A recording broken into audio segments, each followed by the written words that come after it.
Good evening, everyone. Welcome to the Tammy Talk Show. I'm so glad you all decided to tune in on this evening and share with us in the conversation. I'm going to give a few minutes for everybody to get in, all my friends to come on, so I can say hello to everybody. How you doing this evening? We have an exciting show to share with you all tonight. I'm so excited to have the guests that I have that will be talking with you all this evening. But I'm gonna give you a few more minutes to come on. Hi, Mom Crawford. Good to see you. Just gonna wait a few minutes. Some more of my friends come on.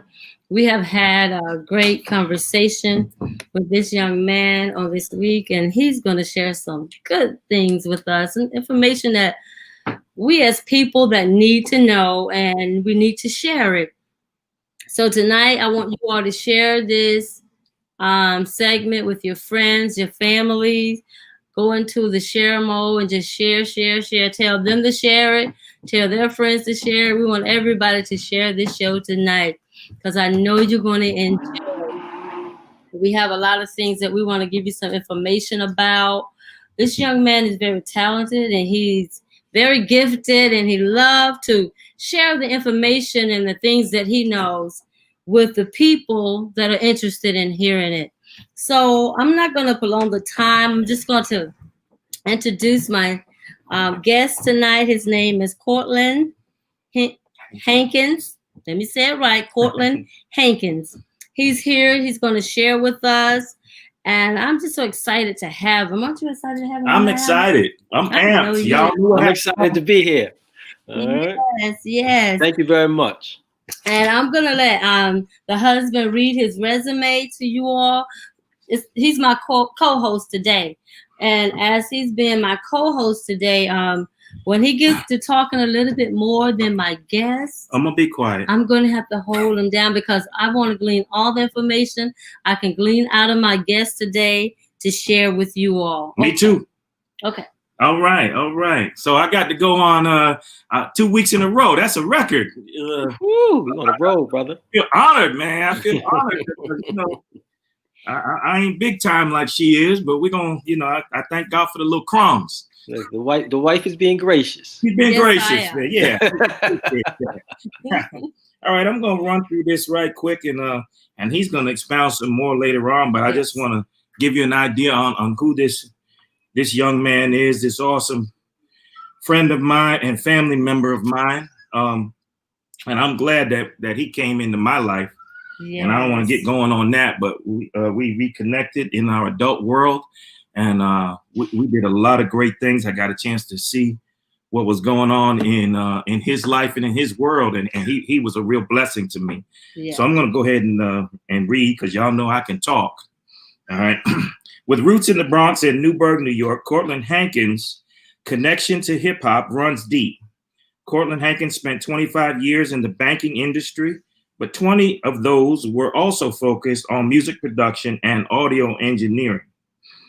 He has experience working with young and established artists and emphasizes artistic and personal development, cultural awareness, and social responsibility. Mantic International, a company Cortland established that encompasses the multiple facets of his visionary work, includes Mantic Records, an independent record label, a recording studio, Smart Monkey Studios, a hip-hop education curriculum, RAP, Rhyme and Power, a hip-hop oriented talk show focused on socio-political issues and politics, The Suite, as well as private bi-monthly creative salon, Project X. Mantic Records has recently completed Believe, a groundbreaking hip-hop meditation project for Tony Blackman, the U.S. hip-hop ambassador. Cortland's own instrumental album, The Incubator, and mixtape, Never Ignore the Greatness of God Almighty, and is currently putting the finishing touches on a boom bap hip-hop Christian gospel album featuring Hollis Queen's MC Spiritual. Smart Monkey Studios, his recording studio and production center in the South Bronx, offers recording engineering, music production, and writing services. Established in 2006, the studio partners with Tony Oho and Smart Monkey UK in England, and I've been there, and he was gracious enough to allow me to play a couple tunes and lay a couple tracks. So great place, great studio, real nice vibe in there. For you musicians, it's all about the vibe. Absolutely, definitely about the vibe.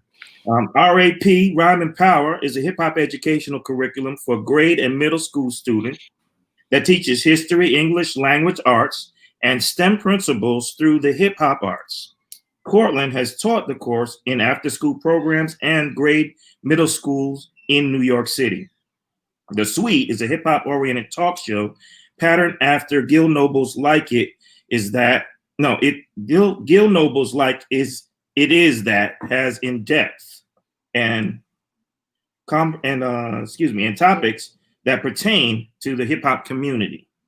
Project X is an intergenerational bi-monthly salon serving over 200 attendees for networking and the sharing of information and ideas related to economic empowerment within the Black community, of which Cortland is the co-founder, and that's off the chain too. I was privileged to be the house band for Project X a few times, and absolutely did your thing. That was amazing. Just amazing that this is going on. It's out there, people, but we're gonna get into that. We're gonna get into that tonight. It's out there for us.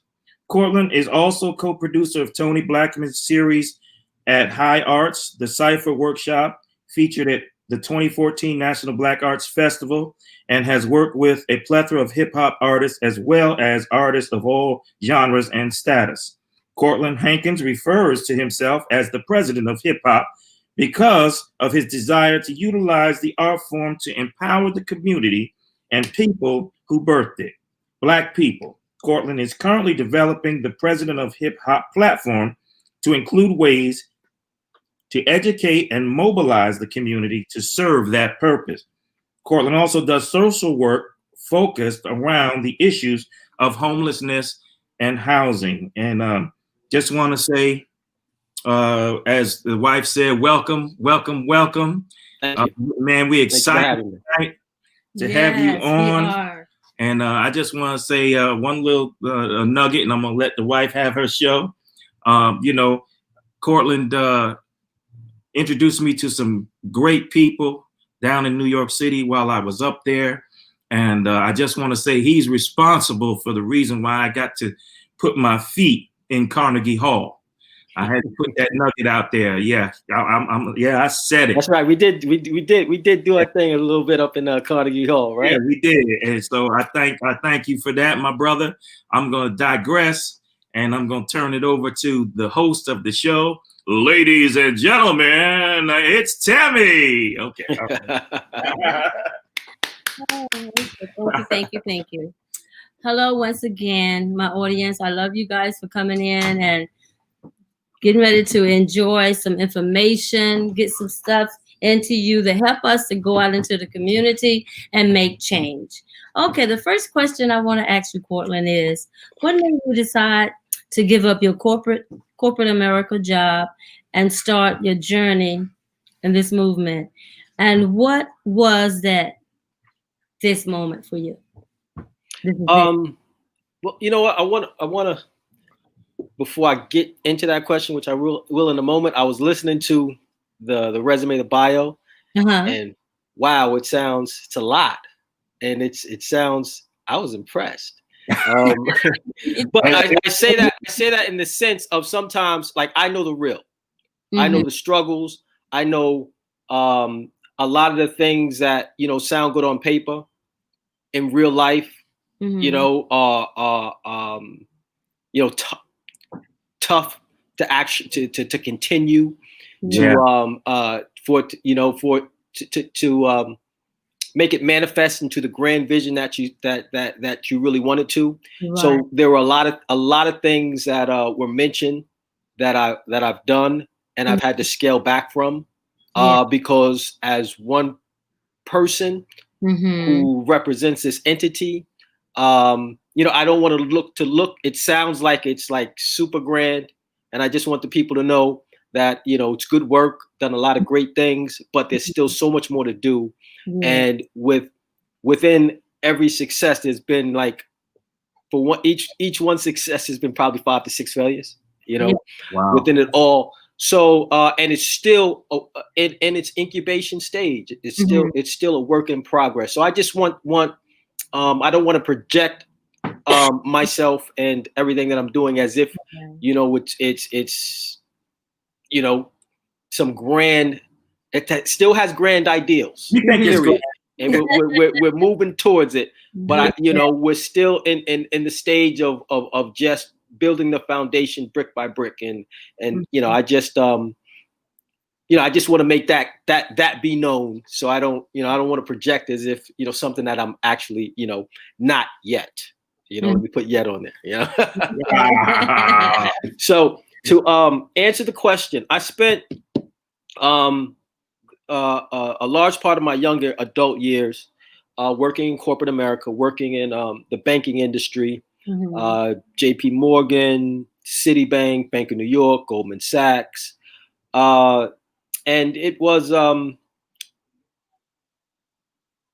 good career, but there was there came a time when, you know, I realized that wasn't the path for me. It's a funny story, because as I was attending NYU at night and working at JP Morgan, and I had you know, individuals within the corporate world that were, you know, looking to mentor me and put me on a path towards success within the corporate world. Around that time, I really started, and this is my early 20s, 20, 21, 19 even, is when I started delving into a lot of Black books, Black history, and educating myself on, you know, just our history, all the movements that have been going on since we've been here, the struggle that we, you know, we're still involved in today. And I developed a stronger Black consciousness, and it awakened a fire in me where, you know, my spirit was telling me, you need to be more focused on placing yourself and seeing what you can do to further the struggle, to empower our people. So there was a bit of odds that I was having while I was moving forward in the corporate world and educating myself at, you know, fine educational institution in the top banking, you know, financial industries in the world. But my heart started to be split. As my consciousness geared more towards, you know, doing things that were involving, you know, Black people socially. So I started to kind of gear away and move away and not pursue trying to be the CEO of Chase, you know. And oh, no, I'm kidding. So do I. I should have kept some of those contacts closer. But so me moving, taking some risk and diving into into something new, away from the corporate world. A lot of people thought I was crazy. They're like, you know, and I probably did it in a way where, you know, when you're young, sometimes, and I didn't quite have the mentorship on how to, maybe if I would do the same thing over again, but I probably would transition a little more strategically and a little less jumping out the window, if you will. But that, you know, that's incidental to youth. And like I said, there really wasn't the proper mentorship for someone to show you how to navigate from here to there, because getting into the you know, the Black empowerment movement is there's not a lot of capital gain in it, right? You know, and our nation is built to where Black empowerment is not rewarded, right? You know, that's why a lot of brothers and sisters who have done tremendous things within the Black community and towards the social movements, money was hard to come by. Yeah. Because our system is geared, you know, in that way. Right. So that if you're going to go that way, trust me, there's not really a paycheck set up for you. Right. You know, and it's really incumbent on Black people to support our leaders. But that's something, as I'm sure we'll get in today, that is a little, you know, challenging. Yeah. Right. Because our minds and our spirits, which control where we spend our dollars, are you know, are focused in so many other areas. You can go ahead and expound some more on that right there. He said, "Let loose. This is personal. So free to say what you want to say." Right. So so you know, with that being said, I moved into I chose music and I chose hip hop. And because, you know, being a youngster, that, you know, my earliest years was in the Bronx. So, you know, we were back in the early 70s. I just, you know, you called me young man. I just celebrated my 50th birthday a few days ago. So I think I don't look a day over 49, right? So I think, you know, I appreciate young man, but I think I've turned that corner, you know, to just man. You know what I mean, right? But in any case, I saw that the power of hip hop. Now, I wasn't a creative, you know. I didn't know that I was a creative at that time. I just was more politically minded, and I saw hip hop as such a powerful tool that was shaping the consciousness of our youth and our people. I saw that as that medium. You know, music has always been a medium of messages for black culture in general. Right. You know, you can't go to any black church and the music ain't moving you. Right. You know, the lyrics in the music aren't moving you. Aren't spreading, you know, messages. This goes back all the way to, you know, the Negro spirituals in the cotton fields and all of that. You know, we had our secret codes, but in any case, we always use music as a means to move. Yes. And hip hop, as everyone knows, is an extremely powerful medium.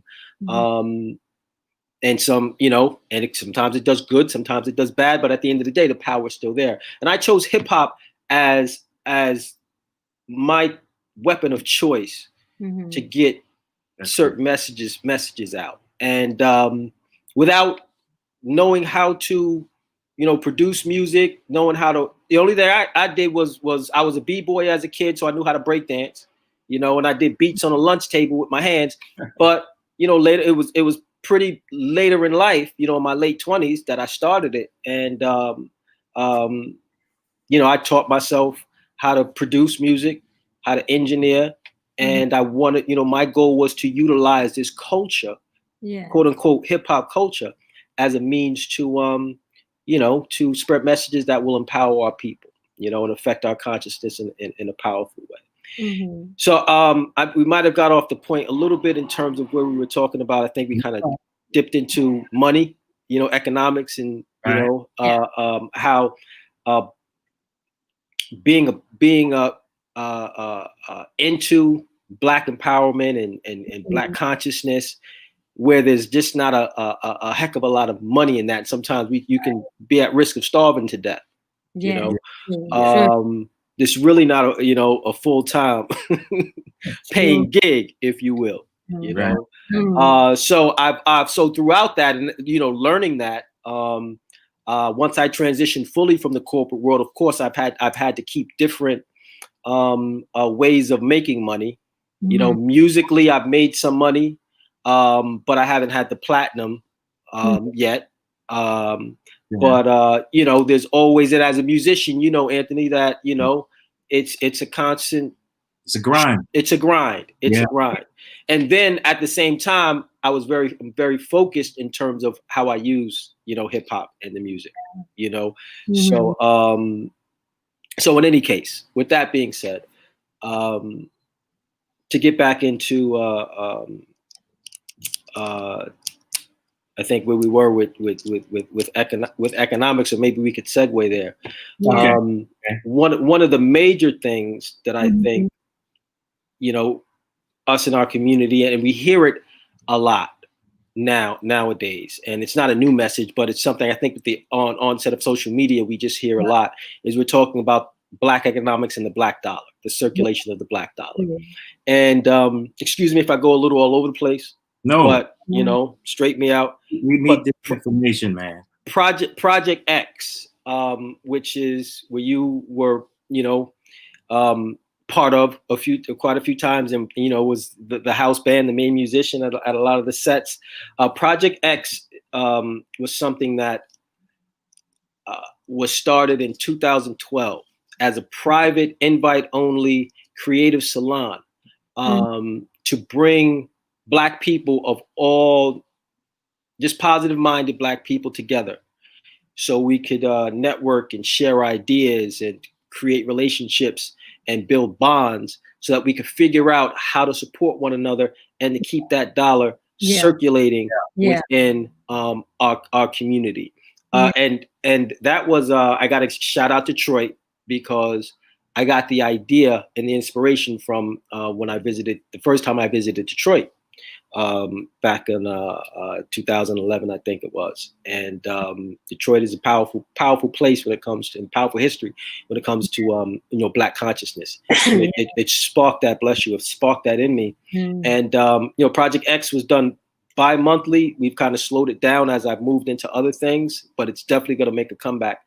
But there were so many, and what we did is I used the hip hop arts and just the arts in general as a commercial, if you will, to attract.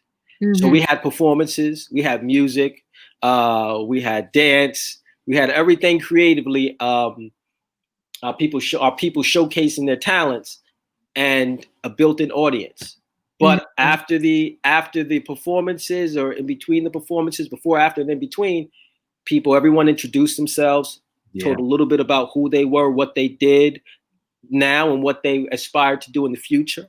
And then got introduced to one another, and a lot of relationships, businesses, different things were started because of Project X being that hub.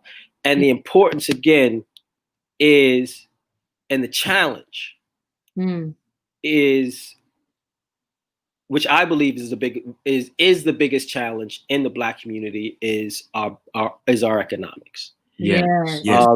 Once we, and this is not new information, but once a dollar, when a dollar comes into a Black person's hands, into the Black community, it stays within the community maybe 7 minutes.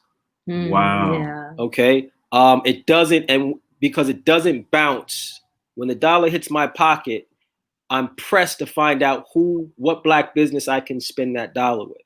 If I'm going out just to go grab a bag of potato chips, I'm going down to a corner store that takes that dollar and brings it to their community.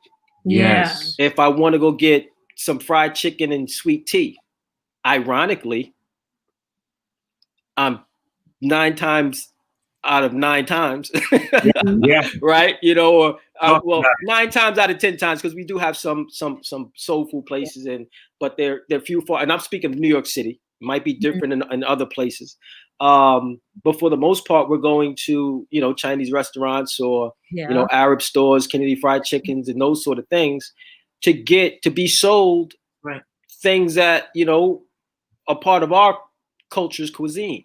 Yes. And that money is going to, so that they've studied what we like, serve it to us, we give them the money, and it helps them invest in their community, send their kids to college, and everybody has a right to make money, but at the same time, as it's the conscientiousness that matters, because you and I could come up with the best egg roll and the least expensive egg roll. You go real slow. I want everybody.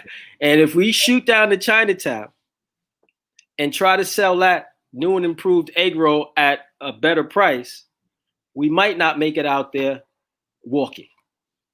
Right. Because the nerve of you to come to our community and sell us our stuff. Right. And I'm not mad at that. Yeah. You know, I'm not saying it's right, you know, but I definitely ain't saying it's wrong. Yeah. And it's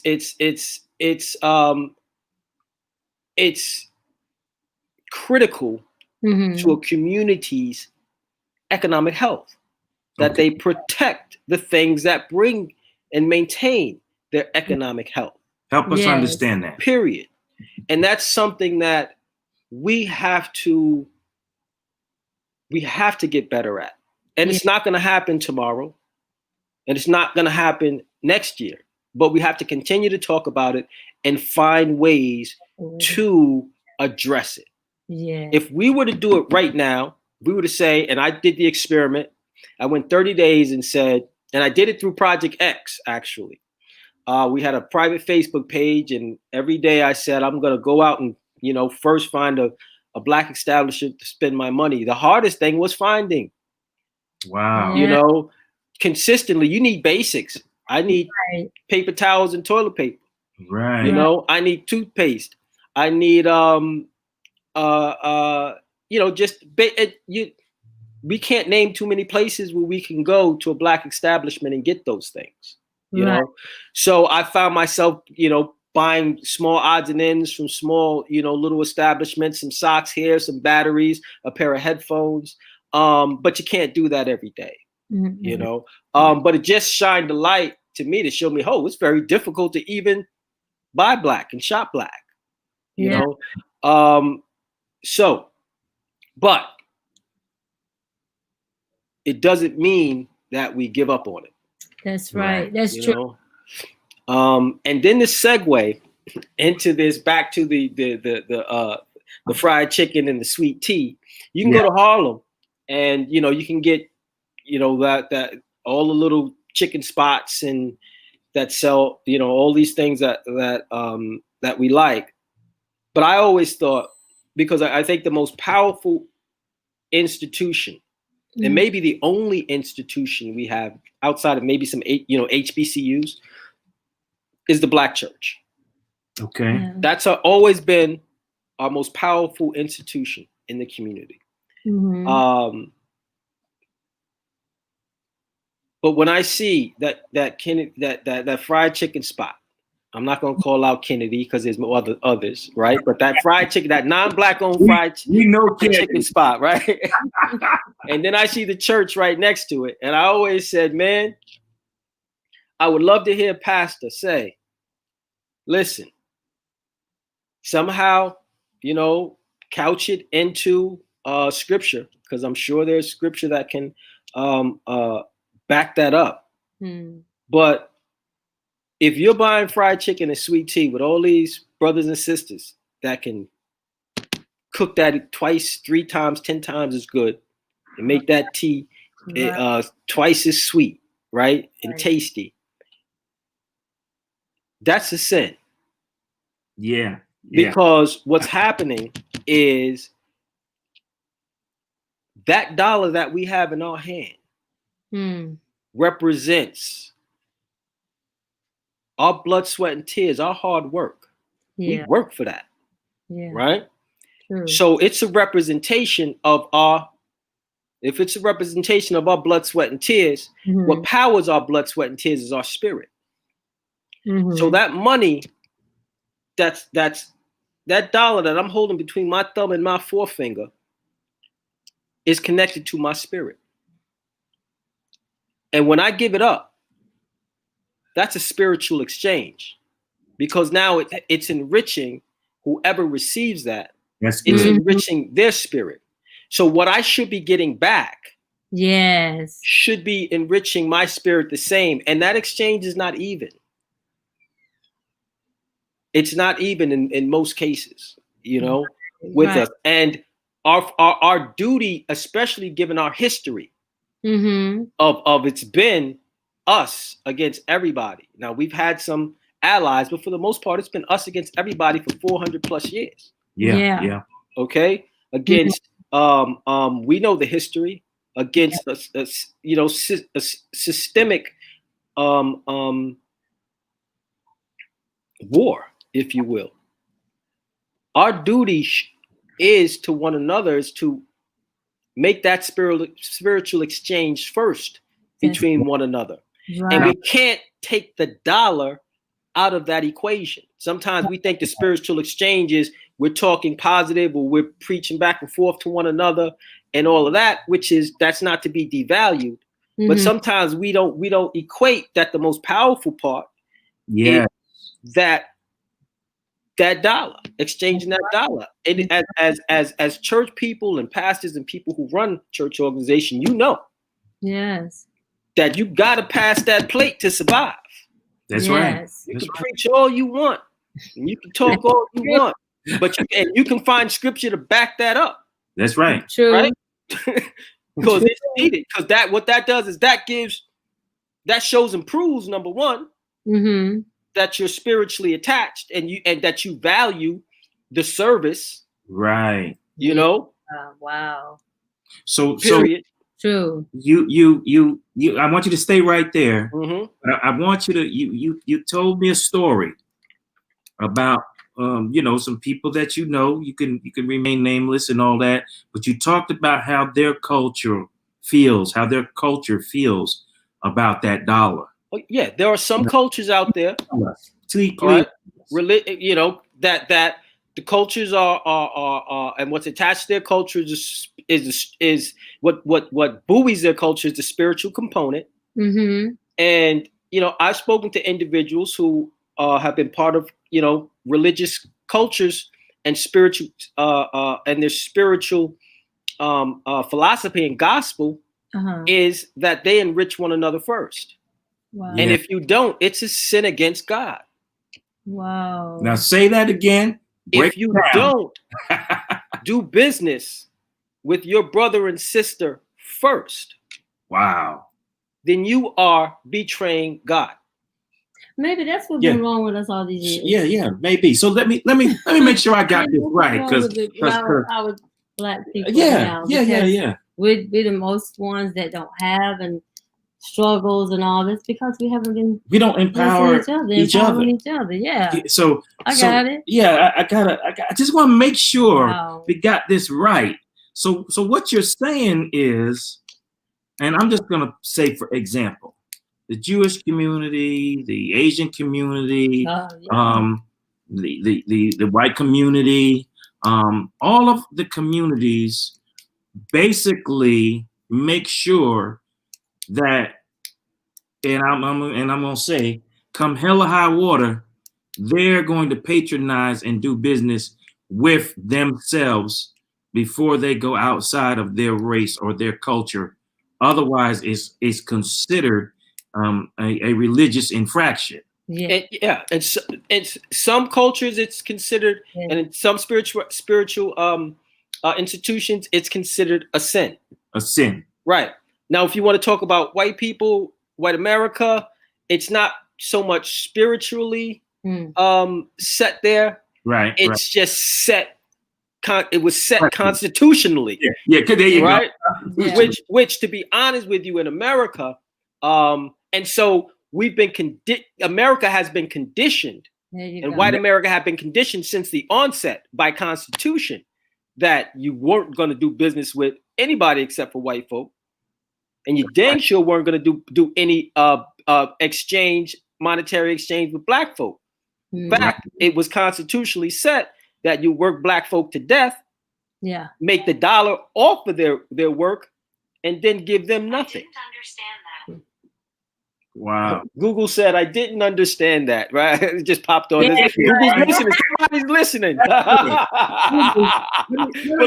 help them understand. All right? Google said, I did not understand white America putting a collar in black America. Okay. Yeah, that's sad when even that's Google funny right there. That's funny. No kid. So and interestingly enough, when you talk about, America was built on, in terms of religion, Christianity, but the true spiritual document in America doesn't come from the Bible. The true spiritual document in America is the Constitution. That's right. Because they set it up that way. Right. And at the end of the day, you can go to, if you go against that Constitution, you get locked up. That's right. You might get tried for treason. That's right.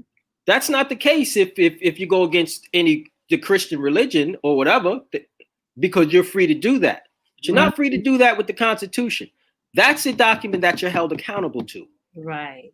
And when it's time to protect America's sovereignty, you will have a Christian suit up, go into the military, and kill another Christian.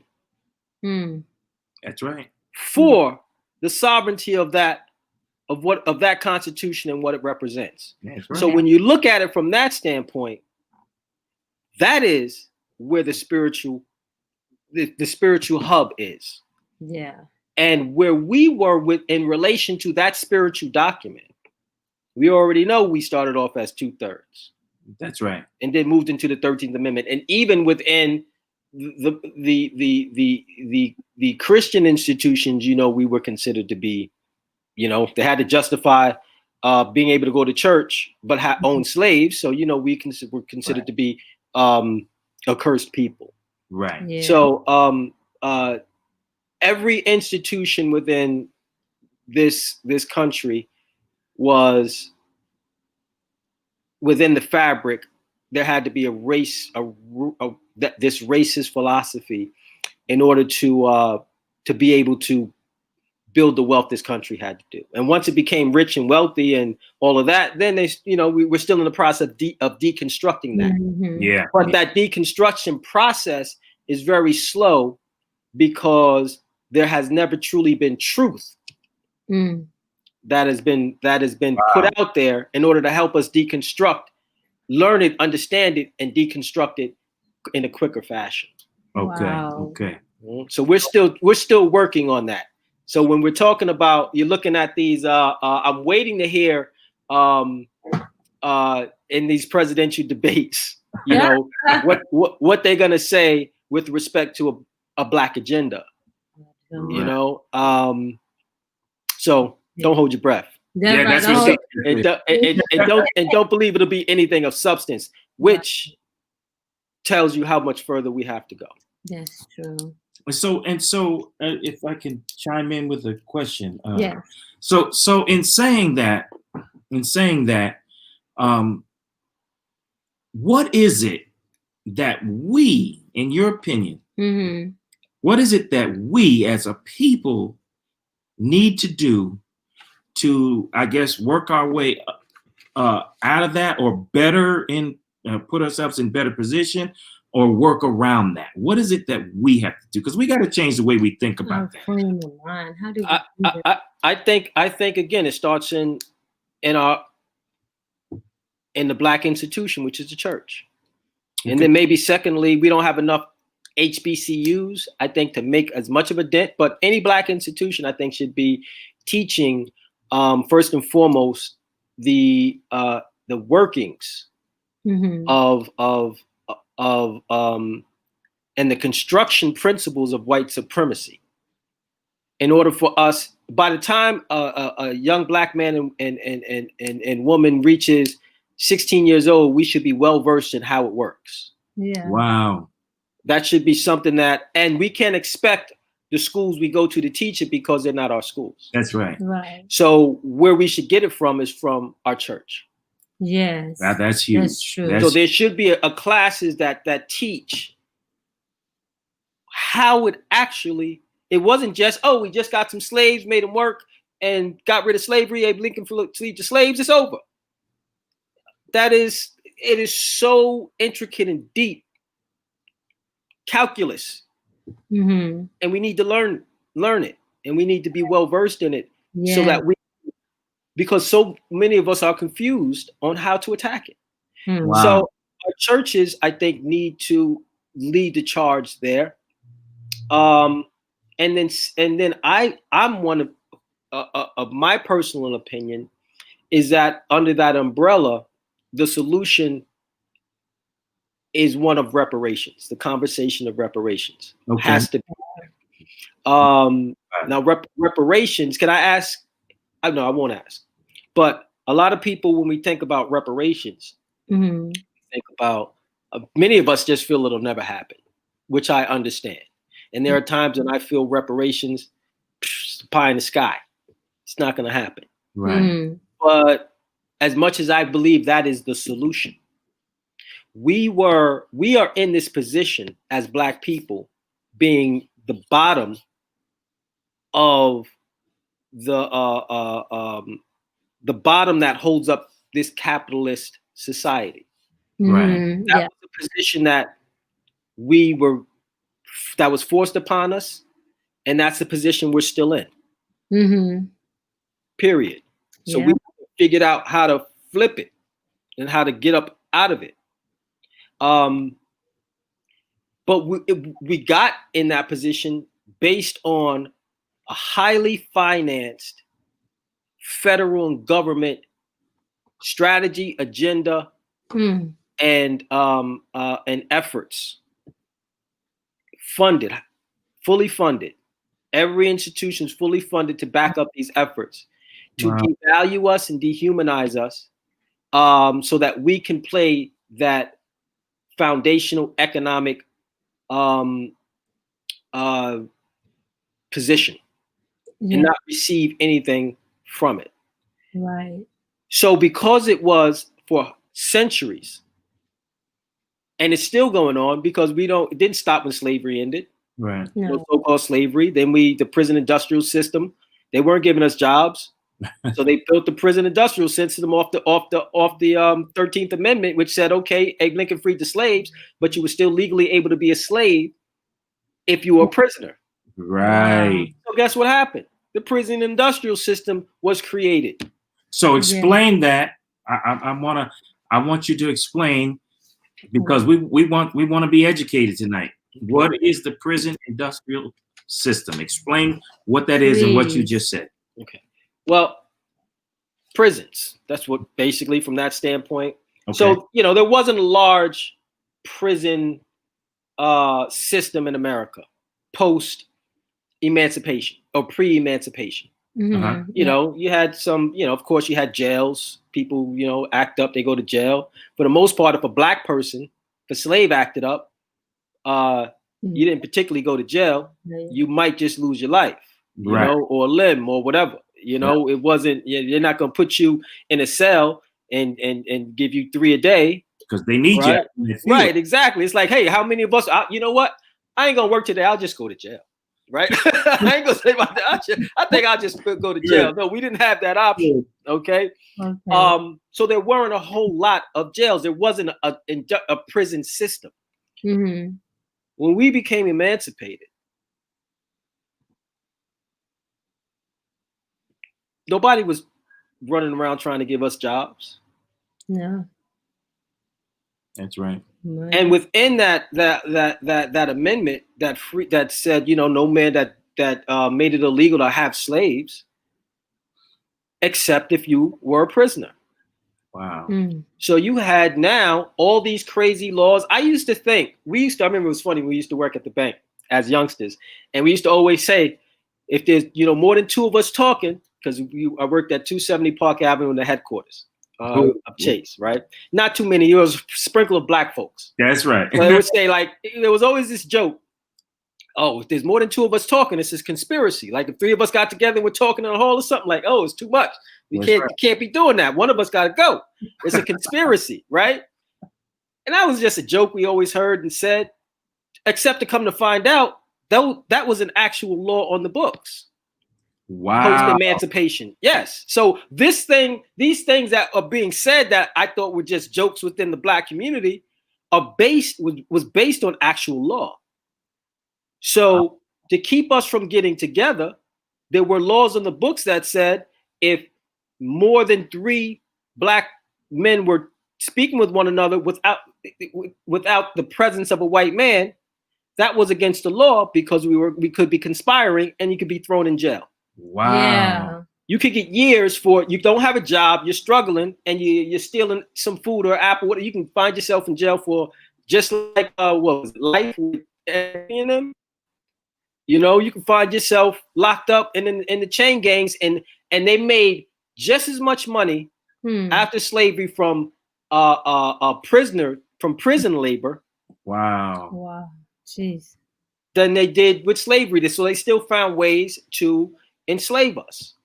So with all that being said, all this was done by the U.S. government and backed by the U.S. government and allowed by the U.S. government. Wow. We got into this hole because of a government that spent every bit of a dime necessary to create this environment. We're gonna need the government to get us out. Yeah. We're gonna have to find a way to tap into government money to fund our repair. Because we are not in this situation because we're just inherently inferior and stupid. All right. Okay? Come on now. Yeah. We're in here because there was a hand of something evil that perpetrated diabolical sins. Wow. Diabolical, devilish sins. You know, when you used to hear Malcolm X say and Elijah Muhammad talk about the devil, and I'm not one who believes white people are the devil. No. And someone helped me understand that. But I would say I could see how with all that was going on, I could see how you could think that. Right? Yeah. But you could have large parts of your culture that operated from the devil's mentality first. Yeah. And the word devil means to devalue. Okay. So we were in this country, we talk about Black Lives Matter. The reason you have to say Black Lives Matter is because Black lives has not mattered, which means Black lives have no value. Wow. Historically. Right. Yeah. Right. So when we were considered 3/5 of a man in the Constitution, when we were considered cursed because we were from the line of Ham within a lot of the Christian philosophy. Right. Right. Right. When we were considered beast and treated as beast of burden, we were have been incredibly devalued, which is translated into devil. Wow. When you can look in the mirror, we joke, right? We can say there's what the comedian says about the Dominican, the Black Dominican comes over and says, I know black, right? I know black, right? But you can have somebody from, not to pick on a Dominican, but you know, anybody that can be black. They can come from another country, and as soon as they step here, they feel the heat and realize, you know, I don't want to be black. Right. There's no value in being black. Wow. Stay right there, right? And break that down. Right. Keep going. Right. So when you can look in the mirror and be as black as us three, and look in the mirror and say, I'm not black, you got some sort of devil operating within you to make you devalue your own self. Wow. Wow. And that is what we have going on, of everyone, including black people, devaluing us. Yeah. When Chris Rock said, who's more racist, black people or white people? He said black people because we hate this too, right? Yeah. But you know, we've all been trained under the same system, black, white, and everyone in between. That's right. Wow. So that, you know, the Black Lives Matter movement or tagline is hits the nail on the head, and at least in the tagline, is people who have a lot of issues with the movement. I don't know enough about the actual movement and the working behind it to really say, hey, you know, what some of the issues are. But in terms of that term, right, they hit the nail on the head. Yeah. You know? Wow. So we have to be revalued. Yes. Yeah. In this system. And first we have to figure out how to do it within ourselves. And then once we get to that point, we can figure out how to get it from the government that owes it to us. Wow. Yes. Okay. So I see a comment here. Sharon Crawford says, with that, I believe God gives us all a gift.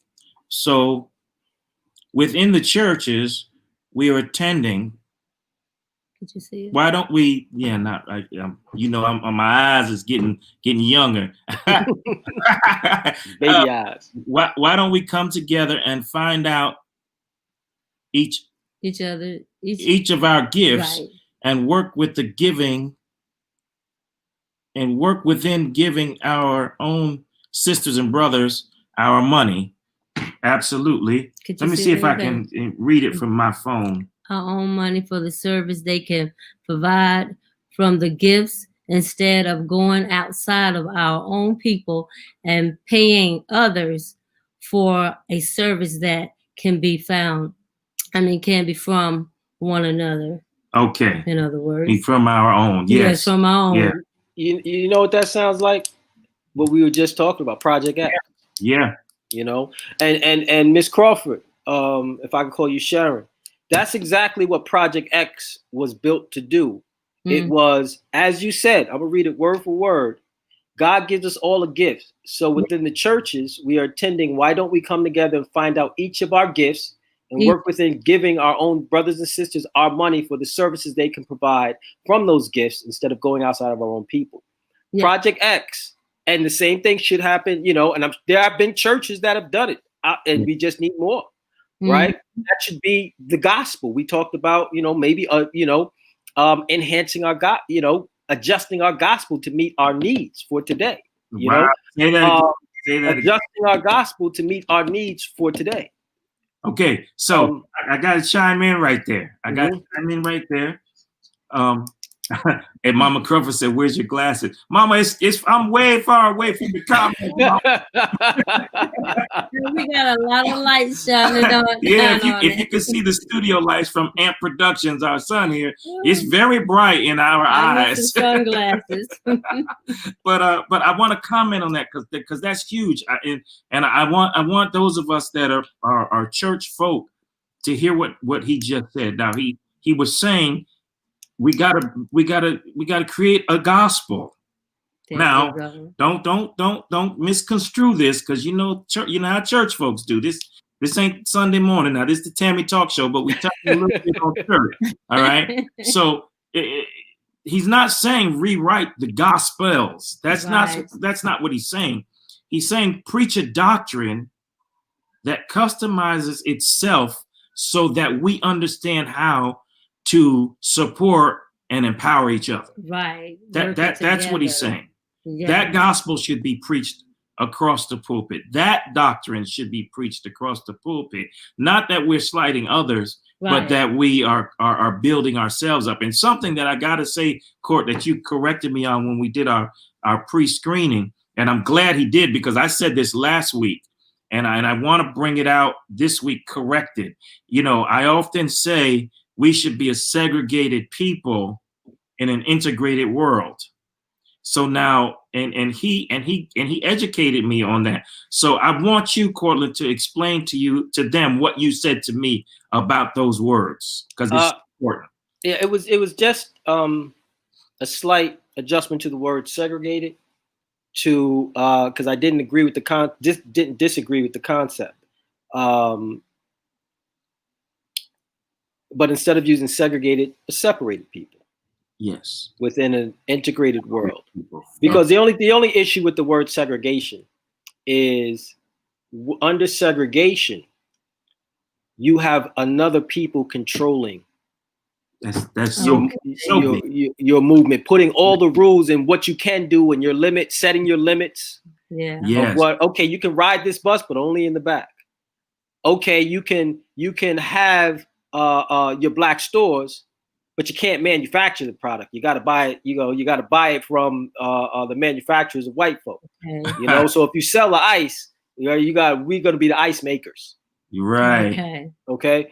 That's so we were still had the knee on our necks under segregation. Mm-hmm. Separation is more independent. Yes. And controlling your own economics. Segregation, somebody's controlling your economics, period. Yes. Great. Thank you Yeah. so much. I'm so glad you talked about that, man. That's huge for the audience to understand that. So my expression of it still stands. The new word is separated. Right. Separate. Exactly. For our own health. Yes. You know, for our own health. And there's a couple of things I want to say, but I don't want to lose this point, because one thing we always get accused of is reverse racism, and us being, you know, when you start talking separation and things like that, because and it's not, you know, separation in my mind in the sense where you can't associate. That's why you said within an integrated world, you know. Right. But our needs are great, Mm-hmm. and we need to tend to them. I think I lost what I was going to say, but I'll bring it to this. You were talking about reverse racism. Right. So they you know, a lot of times it's looked at as reverse racism. Oh, here is the point. Thank you for that, Anthony. An empowered Black community as a whole in America is going to equal a greater America. Wow. Period. Mm-hmm. That's good. Period. And we can't lose sight of that fact, because I have as much as I be on my Blackness and Black stuff, I got a bunch of, you know, white homies that from back in the day to now, yeah, Mm-hmm. you know, that know me, and we can speak freely, and they, you know, they know. right. I give them the shirt off my back, and they give me the shirt off their backs, right? Mhm. And we all need to continue to educate one another. But with all that being said, we still need to tend to our people, our family. And when we're healthy, Mm-hmm. trust me, this country is going to be that's the only thing that will make this country great. Yes. Wow. That's huge. True. And Period. it's right in our face. But and to heal this country, because the race issue is the issue. Everybody knows that's the number one issue in the country, has been forever. It's race is the number 1, 2, 3, 4, and 5. That's true. Absolutely. Our country cannot be healed until it comes to terms and reparations for Black people is repairing America. Yeah. Wow. And we cannot apologize for focusing on that. Can't. Period. And then going back to the church and the gospel, you know, the church is a building. You know, when we say Black church, the church is a building, but it's a representation of our community. Yes. It's a hub site. It's a meeting place. It could be the grandest thing with the fanciest steeple, or it could be a shack, and God's same spirit can be within it. Yes. Because it's the spirit is a representation of the people. So the church is the community. The community is the church. Yes. At the end of the day. True. So when we talk about, we go back to, and I know you mentioned it was in Matthew 21, or where Lord Jesus Christ got upset the one time in the Bible. I know, because I was, you know, raised. I don't study as much anymore, but I studied a lot when I was a kid, because Mama made sure I had that Bible open. That's right? And the only time, you know, Jesus, I remember him getting upset and kind of losing his cool was when his father's house was disrespected. Yes. Yeah. And the money lenders were making all kinds of money within his father's house. Oh no, hold on. We about to throw down. Yeah. Right. We about to throw down up it, you know, and they fortunate that he, you know, Jesus had the power to bring thunder and lightning if he wanted, you know what I'm saying? So, he showed him some grace. Yeah. Yes. But I look at that very similar when we talk about the community as our church. Our whole community is our church. Our whole community is our house. Right. Right. And when we have so many coming in, and we're allowing them to make so many exchanges economically and monetarily, it reminds me of that example. And I feel if Jesus came to our community Mm. and knowing that what we've been through and what I believe he would upset the apple cart of a lot of the business that's going on here. Yeah, Yeah. absolutely. The same way he upset the apple cart there, because don't come here to enrich yourselves, and we're allowing it. Right. Wow. Right. That's Which right. shows our spiritual, our economic, our economic conscious unhealthiness. Mhm. Wow. Yeah. And you cannot be spiritually healthy if you're economically starving. Man, True. The two don't go together. say it Mhm, again. mhm. They don't go together. Now, through my struggles, and it's personally, as I've been struggling, and my economic struggles have been rough as through this journey. Right. Mhm. But I've understood that the connection between my spiritual health Mhm. and my economic health. And there were times I had to make choices that affected my economic health for the sake of, in the future, being economically and spiritually healthy. Okay. Because you can be economically healthy and spiritually devoid if you're making your money the wrong way. True. Okay. So it's a matter of, okay, it's not all about the money. Right. It's spirituality first. But if you're doing it in the right way, there's so many in the Bible when God's people followed him, all I remember is them getting blessed with horses and lambs and sheep, and they got blessed, right? Yeah. Because that was God took care of his people. Okay, you suffered a bit, Right. but you did it for the right reasons, the right way, and you get blessed. Yeah. Right. Right. Which meant at times leaving some people alone. Yeah. Wow. Yeah. Because when you start to leave some people alone, you will go through some temporary starving. That's it. Yes. You're right. Because they'll be like, "Oh, you're not gonna mess with us? Okay, well we'll squeeze you. We'll cut you off. We'll cut you off. Cut off those juices." Yeah. Mhm. Yeah. You got some more That's questions, true. huh? That's true. Well, it was one of the things that he was saying about our community. And this is one thing that I really, really want to tap into and want our community to know, that we need to support one another. My question is how can we get our people to really support one another? I'm gonna say it like this, because even with me starting this talk show right here, when I first started out, how to say this? Just say it. Well, I'm gonna say it like she about to get in trouble. You have a lot of people say they're gonna support, but you don't see the support there.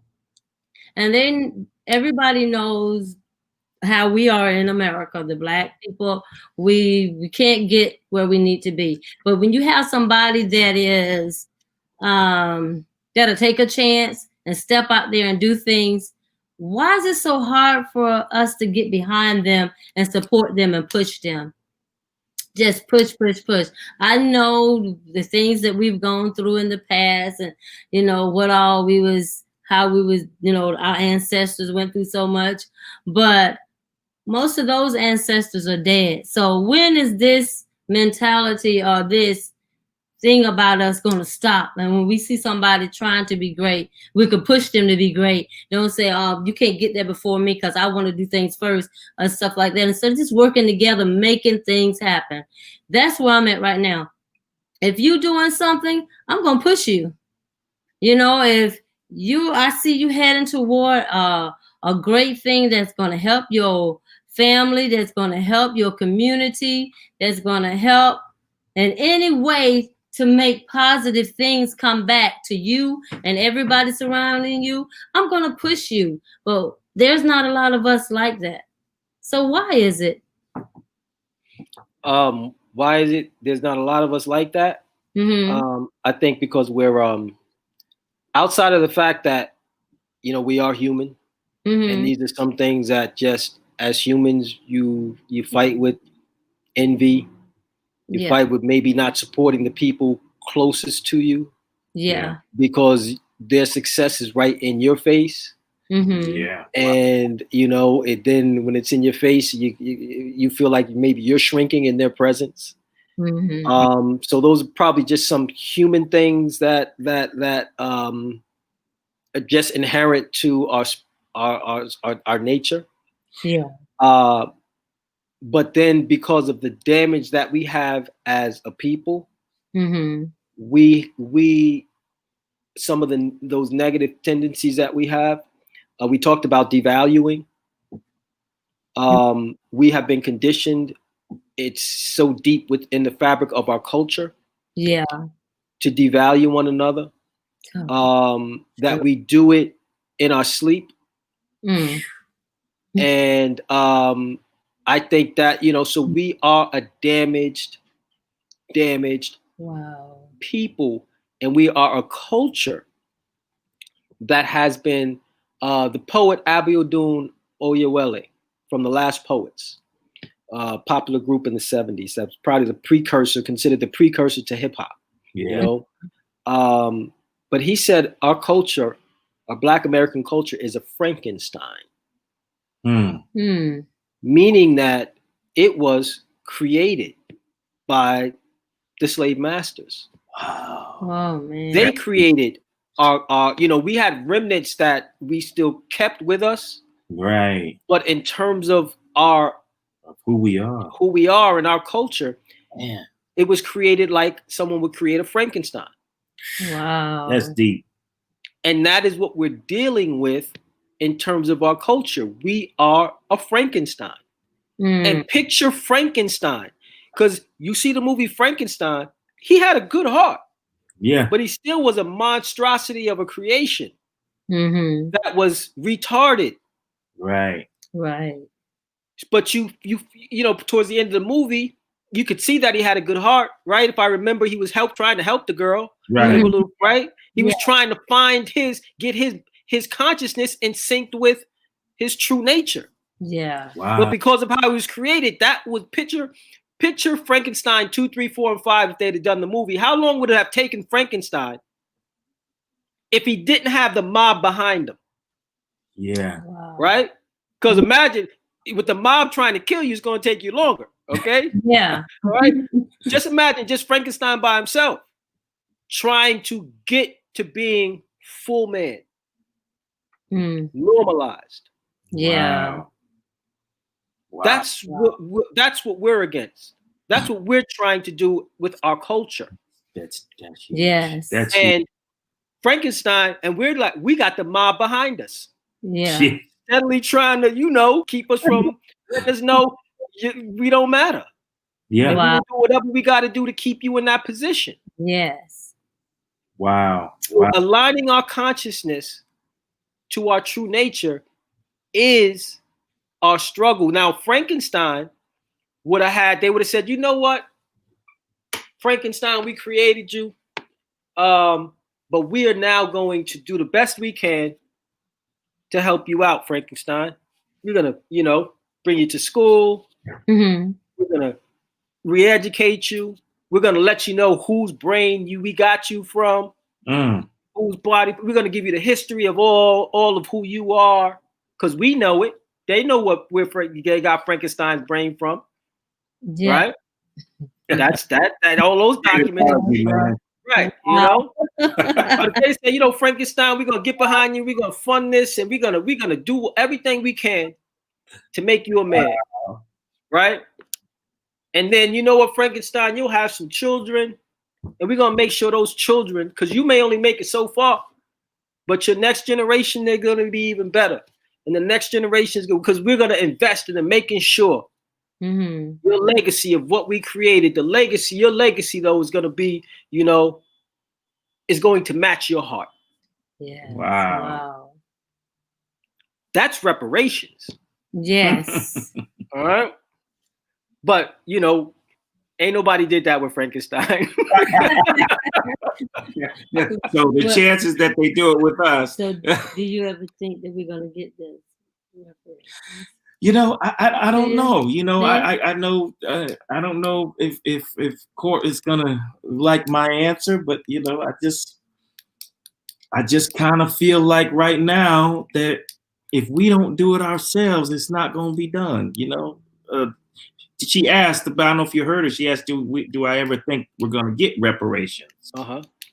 So, you know, I got hope, but I'm doing a little more pushing and trying to get as many of our people to think like Yes. we think, to create our own little world and at some level be somewhat satisfied, you know, with the circle of people. If that's 25, 50, 100, 1,000, you know, 5,000 people that are thinking exactly like we are and spending our dollars in the same place, you know, I don't know. You know, that's just my opinion. I'm not sure we're gonna get that. Reparations is gonna happen. Mom Crawford said no. I think we will. For the same, but the same exact statement holds true, is that you said, to paraphrase, we have to do it ourselves. Yeah. I believe in order to get to where we need to get to, ultimately, we're going to have to tap into that federal money. Yeah. Okay. There has to be, but in order to get to that point, we have to do certain things ourselves. Right. In order to be powerful enough to hit that vault, if you will, right, to have enough influence to, when we wild out, and I'll take that back, when we expressed ourselves during this George Floyd thing and everything that happened, you had, even though it was just symbolic, we celebrated Juneteenth for the first time. Yeah. You had politicians and Kente Cloth on taking a knee. Yeah. And we weren't even strategic with it. We were just we can make it move. Right. If we get on the same page. That's a good man. That's a great. And trust me, this is my belief. The spiritual force that we have been the spiritual force in this country. Period. Yeah.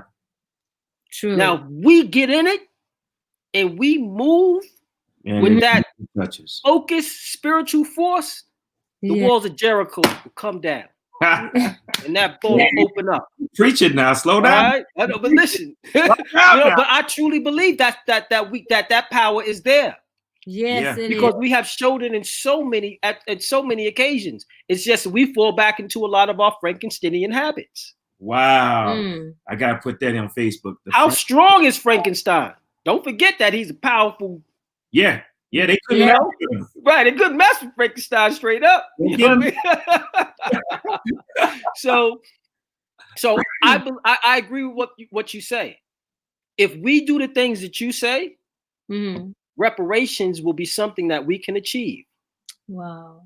Because we will have enough power intellectually, all power by our spiritual power. Yes. Which will then power our intellectual, our emotional, all the other aspects of our personality will empower that.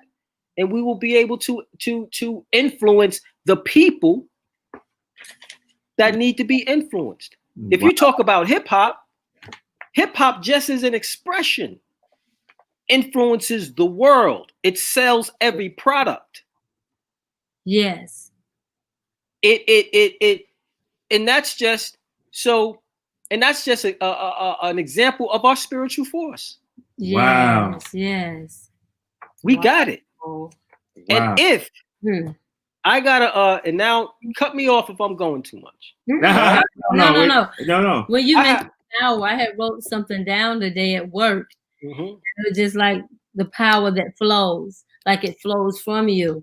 If we were to connect with that power with each other, it will flow from one another. We become powerful people in our own right because it's our right to have that. Absolutely. And a lot of times the power has been broken in the Black generation, and it's been broken, but I feel like we can repair that brokenness on the inside of us. You just said something that brought chills, and that it's all right. Yes. It's all right. It's all right. Yes. We need to be focused Right. on what is all right. Right.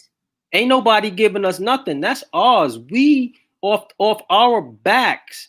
Everybody who walks this American soil, I don't care if you got here yesterday. Some people say, "Oh, my people that don't know slaves." If you just got here yesterday, the opportunities you have are because of what our ancestors and what we've continually gone through. So I don't want to hear you didn't know. You have the opportunity. So say thank you and give us 10%. That's right. Right? Yeah. Yeah. Theoretically, because we deserve it. Right. We really deserve it. Okay. Okay. Yeah. So let's see here. We see the Dolores. Hey. Says ask Kamala Harris and our other. Where'd it go? It went up. It moved. It moved on me. It's still on. Right here. Okay. Ask Kamala Harris and our other black politician. Hold them to that agenda. Put their feet to the fire. And yes, definitely. I seen something else. I think that Sharita had up there earlier. And I agree with that, Dolores Canizales, James. Oh, for sure. I can't find the one that she had. Yeah, she had something up there earlier. I wanted to mention. Yeah. I can find it right here. To this one. How do we hold their feet to the fire? That's why African Americans built their own businesses, because no one wanted to hire us. Okay. Yeah. And yeah, how do we hold their feet to the fire? How do we do that? I still think, and correct me if I'm wrong. I'm set, and maybe this is my new hype. I'm set on our dollar. It's just only thing that gives me, and I hate to use this for lack of a better word, a little discouragement is that we're not gonna. It's gonna take so long to get so many on board with the movement. I've been guilty. I've been guilty of it. I haven't circulated my dollar as much as I should within the black community. I just feel like that. I think that's our most powerful tool. I'm not knocking the voting and any of that, and you can correct me and give me a different perspective, Court, if I'm wrong. I'm not knocking all of that, but I just feel like even if, like I said last week on the show, if we get everybody in office that we want to get in office, we still don't directly control their agenda. And then how much of this political agenda still has their foot on their necks? Nobody's completely in control, even when they got everything under control when it comes to government and the agenda. But that dollar is completely controlled by whoever's hand it's in. That's just my, I agree with that. I agree that at the end of the day, the economic empowerment is primary. But in terms of it is connected to political might. I think we have been one of the cultures that have done well politically, but haven't matched it economically. And other cultures have done well economically and do much better than us, and they don't have anybody representing them in the office that from their community. Yeah, right. But their money helps to influence whoever's in there. There it is. Now our politicians are become beholden, not to us as a community, because we don't have the money to keep them beholden. They're beholden to those who have money. Wow, that's true. So even when we have black faces, they don't represent black interest because the black money's not behind it. So I'm in agreement with you. Now to go with what Ms. James said, in terms, I still think we need to hold their feet to the fire. I'm one who, when I look at this, and I look at how we vote democratically, and it's a little controversial, but I'm one who feels at the end of the day, we're going to have to come to terms that one of our biggest strategies and show of power is to withhold the vote. For those who may think you got our votes in the pocket and we vote you in, but you don't really do anything for us. Right. Right? Because I'm not particularly scared of Trump. Everybody's so scared of another term of Trump. I'm not, because black people, we still kind of got the same struggles. That's right. Regardless. In fact, Trump kind of unifies us a little bit. We need a little more unification. Yeah. You know, I'm saying it on your show. I don't really say this too much. But that's, you know, I look at it that way. Yeah, you got to look at all the points. You know, I'm not scared. I'm not, you know, others are more scared of him than I think we should be, because he ain't gonna do nothing to us that we ain't been done 20 times over. Right. All right, we can survive that easy. That's right. In fact, it'll bring us closer together. But those who are expecting our vote without really breaking down what they're gonna do for us, you know what? Until I hear that, maybe I will hold mine, because my vote does represent money. Yeah. That's why they trying to pander for it. So we can look at our vote as a form of currency. And if I say, you know what, no, you're not getting this dollar, wow, which equals my vote, and they see that it goes down and they take a L, and then calling us, oh, you're stupid for not voting. You just no. I wasn't disengaged. Right. I was highly engaged and didn't give you that dollar or that vote, that ballot.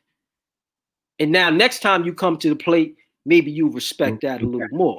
Wow, right, good point. Good. All right. And talk to me and put something on the table. Like, you know what? How you feel about what's the reparations agenda? What's your black agenda? Because you gets none if you ain't talking it. Right. I don't have to vote for you. My ancestors died to give me the right to exercise it, which comes with the right to not exercise it conscientiously. Wow. If it's going to be a political power move. That's good. Period. I don't got to spend my dollar. Right. Yes. I'll hold it. Yes. Wow. So I think you know we don't have to agree with that. Right. But I think we should at least talk about it. That's right. And have our minds open to it, because we're thinking that, oh, we have to do it for one or the other. No, we don't. We can let you starve, because if you don't get our vote, you ain't gonna win. But if you win, what you gonna do for us? Right. You haven't shown and proved or even talked about it. So we'll let you lose. The one thing I have learned about the voting too, and people helping us on our agenda, if we don't have the right people in the Senate and the House, anything that any of them go up there and try to get done, whatever president it is, I used to get so tired of hearing people say, President Obama didn't do nothing. President Obama didn't do nothing because the Senate was Republican. Right. So everything he tried to put on the table, they shot it down. Now it's full of Republicans now. I mean, the Senate is now. That's like Donald Trump getting everything passed on his agenda that he wants. Yeah. He's a Republican. We got to make sure that the House is balanced out, and then see what the people do something for us. And you know what? That is so true, because we need education on how to be more understanding how the process works, and even being more engaged locally. Right. Because as our minds are looking at what's going on at the executive level, yes, right. I have no, you know, I may not be able to tell you who my local council person is that's voting on what's happening in my backyard. That's right. You know, so you know, I think so you bring up a good point. Yeah. I would get so frustrated. I wanted to have me just a spot on the TV just to say he can't get nothing done because he's outweighed on the other corners and they're going against him. You know, and nothing will get passed. So we got to look at the whole political thing. It's not just one thing that makes everything happen. One president can make things happen, but this one, because he got the other people on his side. But we have to have agenda where we know that both parties could work in our behalf. Mm. When one outnumber the other, we're not going to get nowhere. They're going to always keep us down. And they have us thinking that you're not going to get nothing done because of this and because of that. But if we get the right people in there, from your congressman to, the local things like you're saying around, I done find out all the local people that is in Georgia.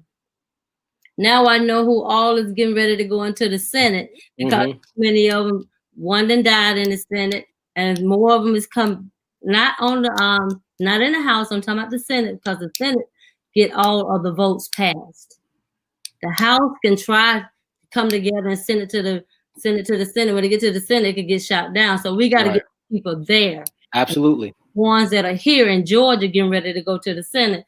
And I already looked at the background, read up on it, and I'm going to vote them in because we got to change it. In order, if we want change, we got to get together. We got to do it. Like you said, we need that government funding. That's the only way we're going to get it. If we get the right people in there. If we get the right people in there, you're very right. I think Miss Crawford said that we have to vote. It's not just about the presidency. And I'm not saying don't vote, Right. And I said from the presidency, I believe that, it could be a strategy to say, I'll fall back. Yes. Right. Feel that, I mean, I still think we should all still be engaged down the ballot and then locally, Right. and even a form of not voting can be a form of engagement, Right. But I think we need to look at the full spectrum, right, of everything, and then, like you said, understand the process. I believe all of that should be in church, should be taught in church as well. Yes, that's right. Because they dang sure don't really teach it in school. Yeah, no, they don't. They don't tell us. So I'm in total agreement, and I think at the end of the day, it's still is going to come down to how we are economically at the end of the day, because that's what makes these politicians, and these people in the Senate, that's what moves them. Yes, I enjoyed you tonight, Courtland. Well, I enjoyed y'all. We gotta do it again, man. Conversation. Absolutely. I see that my guests enjoyed it. I've seen so many comments this time on here, and it's so good to see that they was engaged in the conversation as well as we were engaged in the conversation. And hopefully we can get you back again in the future with more information. I would love to. More people, if you want to bring them on to introduce them to the audience that we have, we want to do this thing, right? Yeah, absolutely. I would love to do it again, and maybe we get like you said, get a little more of a Project Exodus little party line going on. Right? Man. That'd be dope. That'd be dope. Can I give one little plug? Yeah. I'm gonna what I've been doing lately, and where the President of Hip Hop platform has pushed me, has led me. I'm still doing things creatively. I do things creatively more as a commercial for what I do on the platform. Socially, but I've been started my own organization called Prioritizing Our Homeless Humanity. So I've been working with the homeless here in New York City, helping them, those in shelters and those who are needing homes, men, women, families, children, helping to transition them into out of shelters and into homes. So I work with primarily, I deal with, landlords and brokers that are willing to rent to people within this community, within the shelter system, that have government subsidies and those sort of things. Yeah. But so I'm putting good people who need a leg up together with good people who happen to be homeowners. Okay. Wow. And making the marriage there, and I facilitate the process, and then stay there to help ease everything through into creating helping landlords create homes for good people that need them. So I call it it's the email is POHH stands for Prioritizing Our Homeless Humanity, or PO, President of Hip Hop. Right, or keep it all in the family. Yeah, see that. And so POHHNYC@gmail.com. If anybody within the New York City or the greater New York City area, or if you know anybody that happens to have a landlord or know a landlord that has rooms, apartments, studios, 2, 1, 2, 3 bedrooms, have them contact me. They can email me at pohhnyc@gmail, and or brokers who are in the business. I take my job very seriously.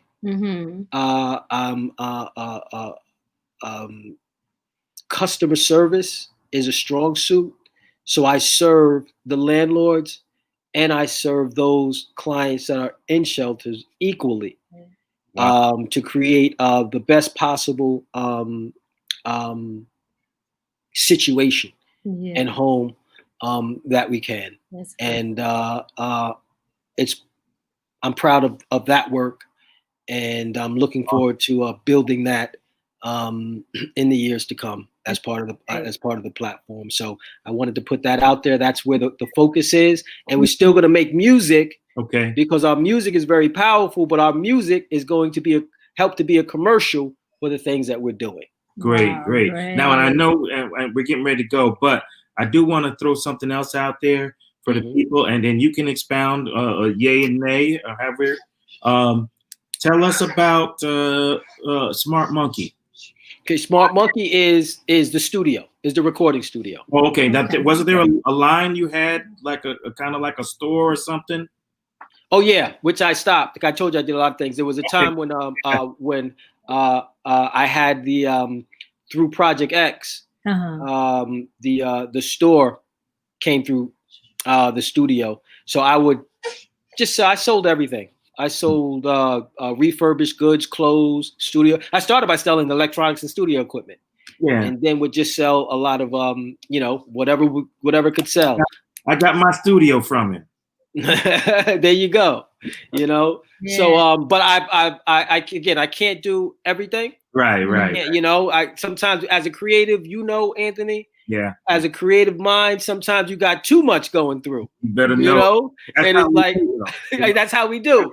And we got to streamline a little bit and be like, and it's hard. Our creative ideas are like babies. That's right. So it's like I can't throw away this. I can't leave my baby out there. No, I got to nurture my baby. Right. And that's you get nothing done.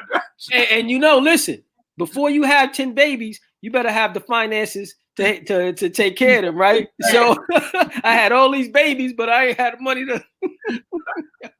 So we had to streamline down to focusing on. That's the priority right now. Right, and because at the same time, it does bring in an income. Okay. Yes. Okay. So then then I don't starve. Right. Because one of the things that I had to learn was doing all this quote unquote goodwill without, an income coming in from it or money coming in from it.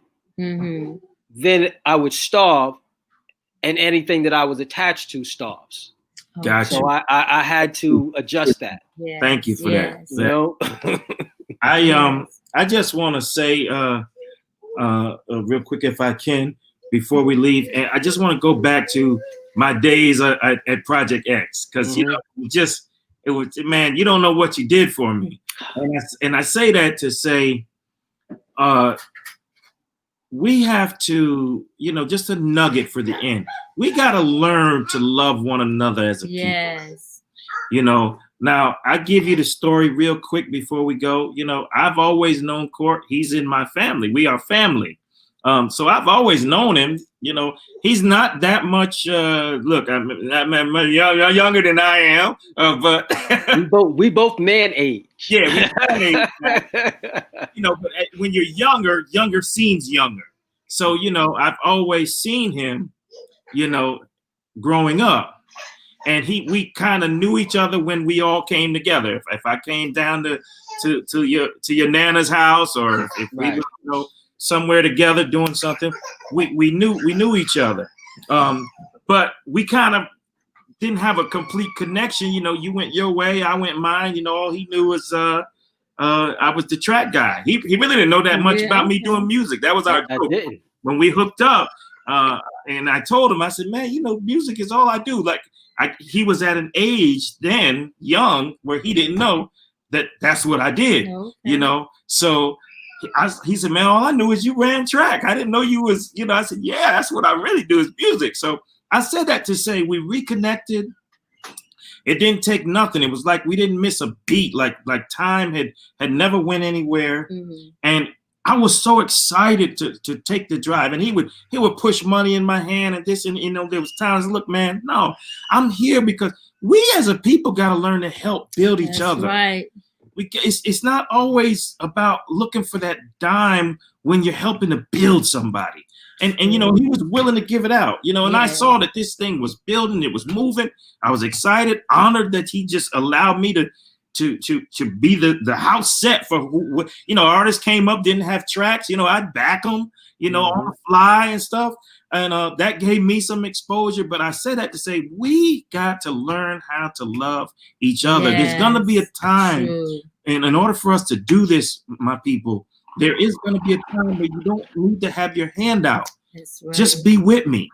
Right. You know? And if I never get on another Project X stage, if it goes worldwide and I'm watching it on TV, I can say I was part of the beginning of that movement. That's right. You know, so I just had to put that plug in there because you know, I was going, as you know, going through with moms, and you know, she was at her last days, and I needed that, man. So making that drive down there to the South Bronx, and I'm in the city, you know, and it was like a whole different. I just want to say I appreciate you. And he lived like 50 flights up. Right? Woo! Woo! Gotta make that joke before we get off there. He carrying the keyboard. Yeah, right. Keyboard on my back.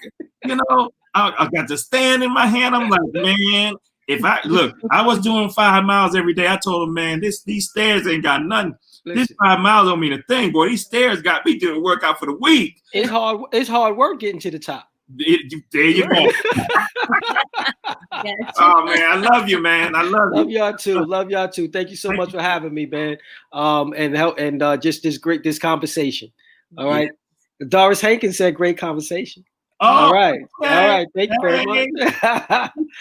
Miss Crawford, and the Crawfords and Ken Azaris James and everybody else who I saw that comments coming through. You know, thank you for your comments and your participation. And let's just pray about it. You know, at the end of the day, everything that you said, you know, let's and this is a reminder for myself to put those words specifically in our prayers. Yeah. You know, which is gonna, you know, as you know, connects it to the Most High, and at the same time keeps us individually focused on it. So I'm glad you said that, because I'm gonna pray on it.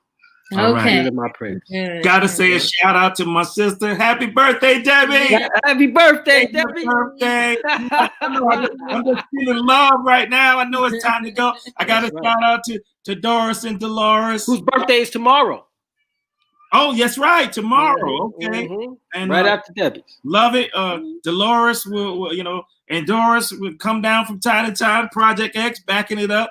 Seeing me do my thing. Doris, thank God for you and Nana. You know, you guys were right there with me with moms. I got to get that love, man. I got to give it where it's due, man. Yes. They were there. They was coming to visit. They was, you know, it was right there for me. So I love y'all, family. Yes, we do. The Crawfords, y'all know I got love for y'all all the way in Detroit.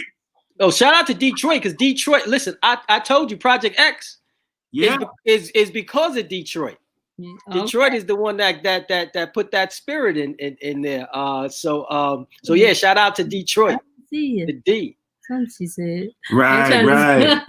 Oh, okay. Yes. Detroit is my place too. Yes. I think good people. Yeah. I think she put all the information up. All of Cortland's information is on the screen.